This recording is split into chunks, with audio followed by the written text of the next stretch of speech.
Welcome back to another Daily Walk. Well, today we want to talk about the underground church. This is very important to discuss because we, at least in America, in the West, we hold this antiquated version of church. And I kind of, in discussions with a friend of mine, at one point in time, I said, it's this checklist culture. We were talking about him, growing up in the Boy Scouts. And Boy Scouts used to be this really good organization. It just became this thing of checklists, right? Check, check, check, check. Well, the same thing has happened in American Christianity, in Western Christianity, you could say, where it's just a giant checklist. And now what I'm getting at it here is the checklist of the church building, where we have defined church merely and exclusively as the building, the place we come together. This is we talked about in the Hebrews study. Have a look at the whole Hebrews Bible study.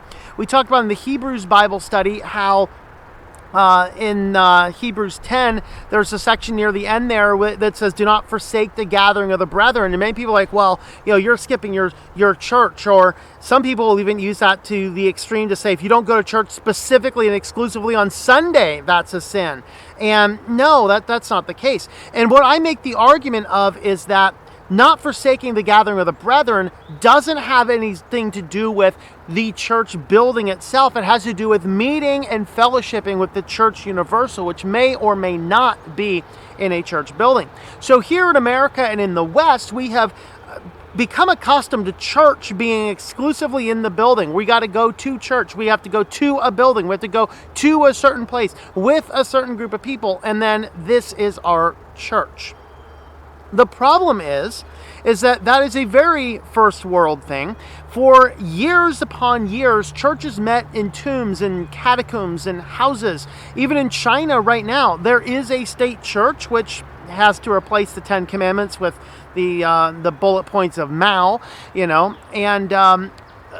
but over in China, there's also a very, very biblically sound, hidden underground church which meets in people's houses. And that's the model we have to start thinking of. We have to start thinking of churches whenever we gather together with believers to fellowship, study in the Word, and pray together. This is what church is. It's not the place, the building, the time of Sunday at 9 a.m. or 9 a.m. for the traditional service and 10:45 a.m. for the contemporary service with the worship leader. That's not church. And it has been church through most of history. What happened, though, is we get a lot of freedoms. We found this country based roughly on Christian principles. Freedom of religion was a thing. It abounded for several, a couple centuries here. And then we got so used to and so accustomed to the freedom to worship, to the freedom to have our faith and to have our religion. But that freedom is now under assault around the entirety of the world. And this is something that we have to keep in mind. Why do I say this? Well, just in the last couple of weeks, of course, we talked, and we'll talk more about James Coates' case here later on in this. But there was a pastor arrested this last week. It's either in Ireland or UK. Computing Forever talked about this and had the article. And this guy was arrested. It wasn't related to the COVID restrictions. He got arrested for saying that marriage is between a man and a woman, the biblical definition. And he said, hey, all I'm doing is doing my job as it says in the scriptures, defining a marriage is between a man and a woman. Well, here in America, we have the Equality Act, which is now rolling its way around. And I'm not sure if that passed both houses, Senates, or whatever else. I just don't know where that one is. But the Equality Act would basically make it be illegal for a pastor to say marriage is between a man and a woman. It would make it illegal to say transgenderism is a mental illness, like it has been for hundreds of years. Okay, it was in the DSM guides. This is a mental disorder. And now all of a sudden if you don't completely adopt and agree with it, you're now potentially breaking the law. Well, that's not law yet, but it's coming. And we as Christians could be arrested for merely saying that under the Gestapo of the current world order. But this is happening. Now that guy was arrested and then he was released, and they're probing the Christian response. They're probing who is going to respond best by doing this. That's exactly what they're doing. They're probing how much can we get away with? Do we have a big uproar when we arrest them? And eventually they're going to sit in jail. Enter James Coates. Now, there's several churches in Canada right now being persecuted. There's the one guy, he went viral. In fact, he went viral twice now. They showed up and he yelled at him, "Get out of here, Gestapo!" And well, they came again. He's like, dude, go to my lawyer. You don't need to come here. But his biggest concern is the Gestapo keeps on showing up. Not at random times. They specifically keep showing up during church services, specifically to interrupt church services. And it begs a question. What orders are these people not going to do? In fact, up in Canada, two police officers who were off duty were arrested for attending a church service.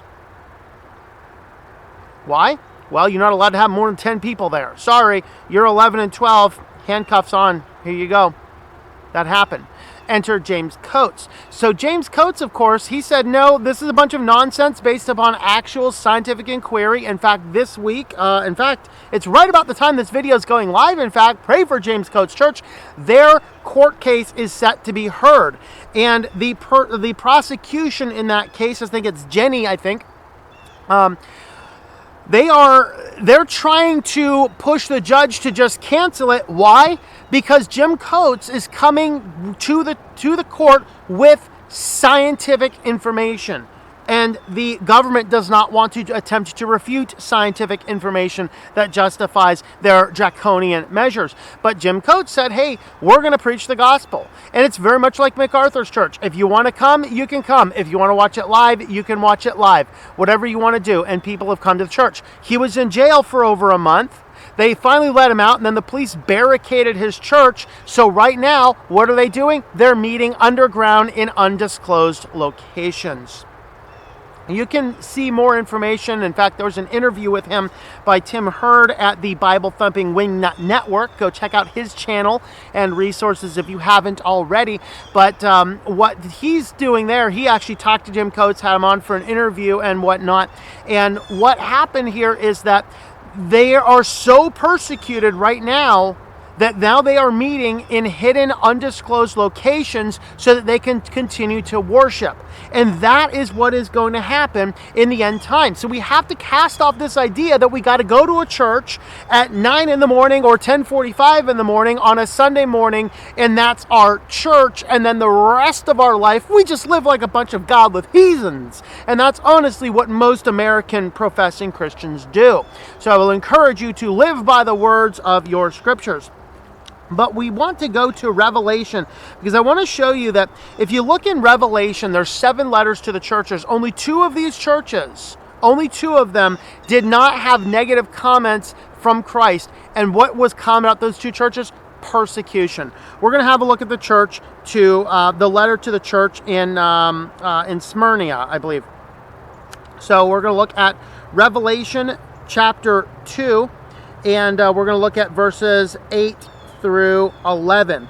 So, and the angel to the church in Smyrna write, first and the last, who was dead and who has come to life, says this, I know your tribulation and your poverty, but you are rich, and the blasphemy by those who say they are Jews and are not, but the synagogue of Satan. Do not fear what you are about to suffer. Behold, the devil is about to cast some of you into prison so that you will be tested, and you will have tribulation for 10 days. Be faithful until death, and I will give you the crown of life. He has ears to hear, let him hear what the Spirit says to the churches. He who overcomes will not be hurt by the second death. This is about persecution. They're going to be arrested. They're going to be cast into prisons. They're going to be thrown down. They're going to be cast by the wayside. They're going to be heavily persecuted. Why? Because they are believing in God. Because the persecution is coming. Guys, I've been telling you, the persecution is coming. It's already at our northern neighbors.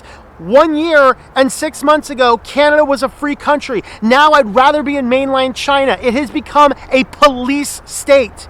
They're hauling people off to undisclosed secret government hotels if you fly into the country, and you have to pay thousands of dollars for the privilege of being a prisoner by the government. That is a police state just to the north of us, and a short time ago, that was a free nation. We are going to experience that ourselves in America. It is coming. Be ready for it. Be ready for it. You cast aside the idea of the church being the Sunday morning at the building. You got to see church as the gathering together and the fellowship of true believers to preach and teach and learn and understand the Word of God and to pray and live like it. This is the only hope we have. Don't be placing your hope in governments. Don't be placing your hope in gurus. Place your hope only in the Bible and the Jesus Christ taught in those scriptures. I'll leave you here today. Have a look over the website, ourwalkinchrist.com. If you're new to the channel, I have several books already out teaching on Christian sanctification on a variety of different points of view. ourwalkinchrist.com. You can see the whole lineup of the books we have over there. Thanks for watching, and I hope that you enjoy your daily walk in our Lord.